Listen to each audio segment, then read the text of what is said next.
Cuba is known for a lot of things today, like coffee, sugar, and one of the most, I guess you should say, addictive drugs in the world, cocaine. And like many other places here in the West, Cuba has a very dark slave history. Thousands of slaves were transported from the coast of Africa to the Americas by the Spaniards. And believe me when I say Spanish slavery was very brutal. And the enslaved suffered under harsh conditions. And what's even worse is that the Spaniards refused to end slavery. As a matter of fact, slavery in Haiti had ended in 1803, and other nearby islands followed soon after, except Cuba. But the slaves in Cuba refused to accept their fate. They rose up and fought for their freedom. One of Cuba's most famous slave rebellions was led by Carlota Lucumi. Now, Carlota was born in the Kingdom of Benin in West Africa. She is of Yoruba descent. At 10 years old, she was kidnapped and sent to Cuba to work as an enslaved person. She was sent, as a matter of fact, to the Matanzas province in Cuba, and she worked as a slave on the Triunvirato sugar plantation. It is called the Triunvirato sugar plantation. Now, as I mentioned earlier, the Spanish slave owners were very brutal to their enslaved, and the enslaved suffered quite harsh conditions. They were beaten often, many died early, resulting in the Spaniards having a constant influx of slaves into Cuba.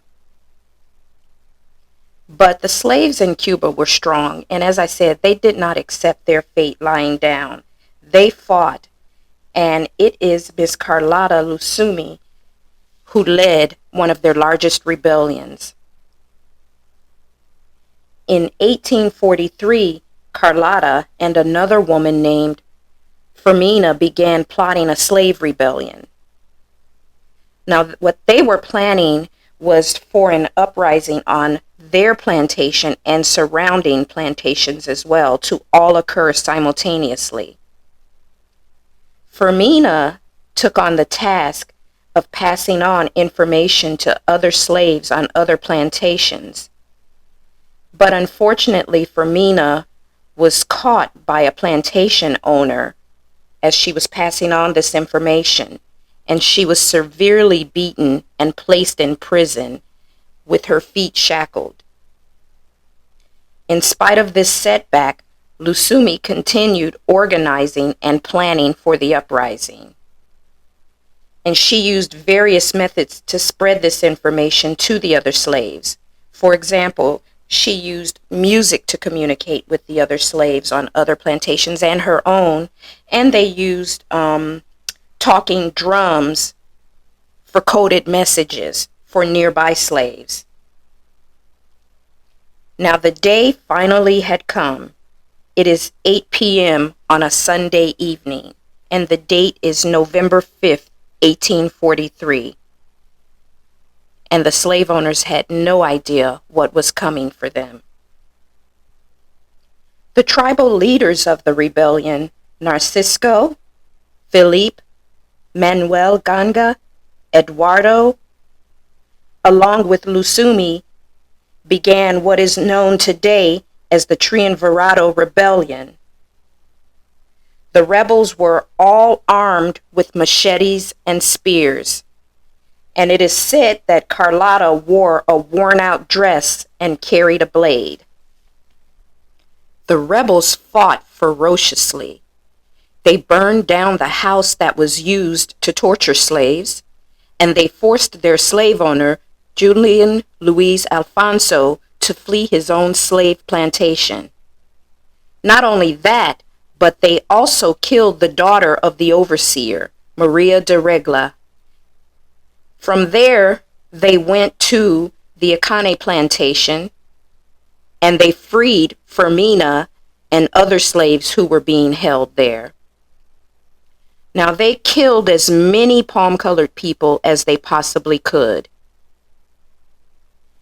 There was a lot of destruction in this rebellion. They literally destroyed 5 sugar plantations, several cattle farms, and coffee farms. And they were heard as they were going from plantation to plantation and fighting. They were heard shouting, "Death, fire, freedom! Death, fire, freedom!" Let me tell you what. As I learned about this, these people were not playing. They were fighting truly for their freedom, not just for the sake of destruction. But unfortunately for them, on the morning of November 6, 1843, as they approached the San Rafael sugar mill, they were confronted by the Spanish colonial authorities, who were heavily armed. Lucumi was captured along with many others, and many were killed as well. Now, Lucumi herself was killed. She was tied to horses and dragged to death. And her partner and friend Fermina was later executed. In all, 56 slaves were killed, 17 were injured, and 60 were taken as prisoners. Now, for those who managed to escape, it is believed that they reached the Ciengas de Zapata swamp, and there they established a Palenque community. Now listen to this part, guys, because of course the U.S. did like they always do. They go sticking their noses in other people's business. They literally sent the U.S. Navy over to Cuba with a document that was given to the Cuban General O'Donnell, offering all the needed help to annihilate the quote-unquote Afro-Cuban revolt. So no surprise, the U.S. sticking their nose someplace that doesn't belong to them. But nonetheless, word of Lusumi's bravery made it around Cuba, and it inspired many other rebellions in the future. But at that moment, in spite of the fact that Lucumi had been tortured and killed, many other black men and women joined the rebellion to continue the attacks against plantations on the island. Eventually, slavery was abolished in Cuba in 1886. Personally, I'm pretty sure that it was not by choice, but by force. But what I do love as an ending to this story, so to speak, is that Cuba did honor Carlota Lucumi's bravery and those of her fellow participants in the rebellion by erecting a monument to her, which still stands today at the Triunvirato sugar mill. It's just a testament to not giving up and not accepting your fate and fighting for what you believe you deserve and are worth, which is freedom. She was born free, and she was willing to die to obtain that freedom again. Today in America, the descendants of the enslaved are still fighting some of the same battles as their ancestors, as well as some new ones. And I think we should take from their bravery and their courage and their strength and continue to fight even harder than they did. Because if you don't, you can't achieve what you want, which is ultimately freedom in this system.